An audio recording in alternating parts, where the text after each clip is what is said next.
Iran বিশ্বের সবচেয়ে পর্বতময় দেশগুলোর একটি।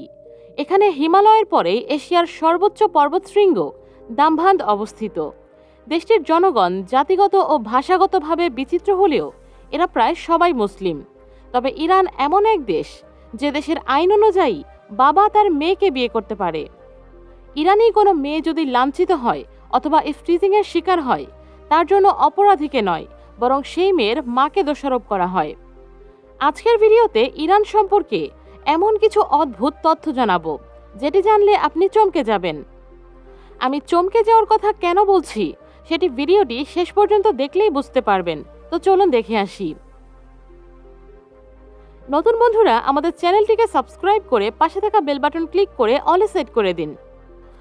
ইরান আসলে মুসলিম দেশ হলেও তারা শিয়া মুসলিম, সেই জন্য ইসলাম ধর্মের সাথে তাদের মিল থাকলেও তারা ইসলাম ধর্ম থেকে অনেকটাই আলাদা। পার্সিয়ান ভাষায় ইরান শব্দের অর্থ হচ্ছে আরিয়ানদের ভূমি।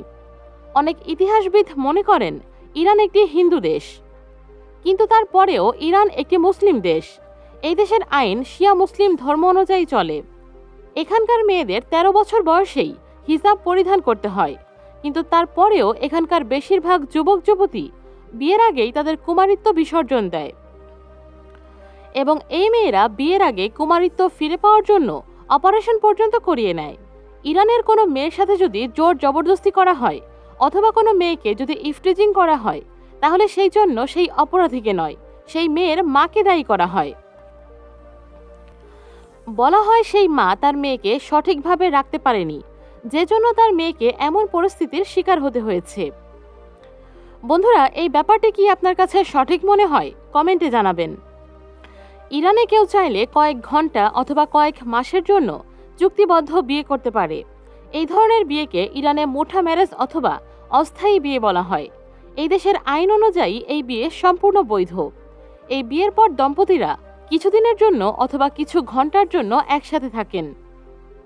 তারপরে তাদের মন ভরে গেলে তারা আবার তালাক দিয়ে আগের মতো আলাদা হয়ে যায়। ইরানে মদ একেবারে নিষিদ্ধ। এখানে যদি কেউ মদ পান করার সময় ধরা পড়ে, তাহলে শাস্তি হিসেবে চাবুক দিয়ে ৮০ বার আঘাত করা হয়। কিন্তু এরপরেও ইরানে প্রতি বছর ৮ কোটি লিটার মদ পান করা হয়। ইরানের যে কোনো বাবা তার পালিত মেয়েকে বিয়ে করার অনুমতি পায়, কিন্তু শর্ত একটাই, সেই মেয়ের বয়স ১৩ বছরের বেশি হতে হবে।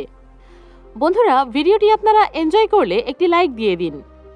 ইরানে যদি কেউ বিয়ের জন্য অনুমতি চায়, তাহলে সেই ছেলে মেয়েকে প্রথমে ১ ঘন্টার বেশি সময় ধরে গর্ভনিরোধক বিষয়ে লেকচার শুনতে হয়। তারপরে তারা বিয়ের অনুমতি পায়। তারপর তারা বিয়ে রেজিস্ট্রি করতে পারে। এখানকার মেয়েদের ১৩ বছর বয়সে বোরকা পরার জন্য বাধ্য করা হয়, কিন্তু এখানকার পুরুষরা যে কোনো কাপড় পরতে পারে এবং যেখানে খুশি যেতে পারে, কোনো বাধা নিষেধ নেই। কিন্তু ইরানে শুধুমাত্র পুরুষদের টাই পরা নিষেধ। ইরানের মেয়েরা পৃথিবীর সবথেকে সুন্দরী মেয়েদের তালিকাতে পড়ে। আপনি জানলে হয়তো অবাক হবেন যে এই দেশের মেয়েদেরকে বোরকা পরতে বাধ্য করা হলেও এই দেশের মেয়েদেরকে আবার বিক্রিও করা হয়। শুধু ইরানের রাজধানী তেহরানে ৮৪,০০০ মেয়ে এবং মহিলাকে ওইসব কাজের জন্য ব্যবহার করা হয়, এবং হাজার হাজার মহিলাকে ফ্রান্স, জার্মানি, ইউকে এবং অন্যান্য দেশে এই কাজের জন্য পাঠানো হয়। ইরানে বহু বিবাহ প্রচলিত আছে।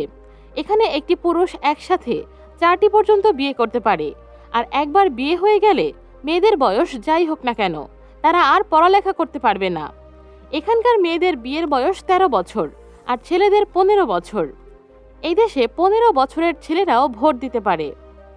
ইরানে আমেরিকান মুভি দেখা নিষেধ, তাই চড়া দামে ওখানকার মানুষ লুকিয়ে আমেরিকান মুভি দেখে থাকেন। বিশ্বের মোট তেলের মজুদ ১০% ইরানে রয়েছে। ইরানে যদি কোনো নারী ধর্ষিত হয়, তবে পুলিশের ক্ষমতা আছে যে কোনো ব্যক্তিকে জোর করে সেই নারীর সাথে বিবাহ দেওয়ার। বিবাহের পরপরই পুরুষ চাইলে ডিভোর্স দিতে পারে। আর ইরানের স্ত্রী হিসেবে ডিভোর্সি নারীদের চাহিদা অবিবাহিত নারীদের চেয়ে বেশি। বন্ধুরা, এই ছিল ইরান সম্পর্কে কিছু অজানা তথ্য। আমাদের তথ্যে কোনো ভুল থাকলে কমেন্টে জানাবেন। ভিডিওটি ভালো লাগলে একটি লাইক দিতে কিন্তু একদমই ভুলবেন না। আপলোডের সাথে সাথে ভিডিও পেতে বেল বাটন ক্লিক করে অলে সেট করে রাখুন। আমাদের আরেকটি চ্যানেল আপডেট লাইভে আমরা নতুন নতুন তথ্যমূলক ভিডিও আপলোড করে থাকি, তাই সবাই আমাদের চ্যানেলটি ঘুরে আসবেন। ডেসক্রিপশন ও পিন কমেন্টে চ্যানেলের লিংক দেওয়া আছে।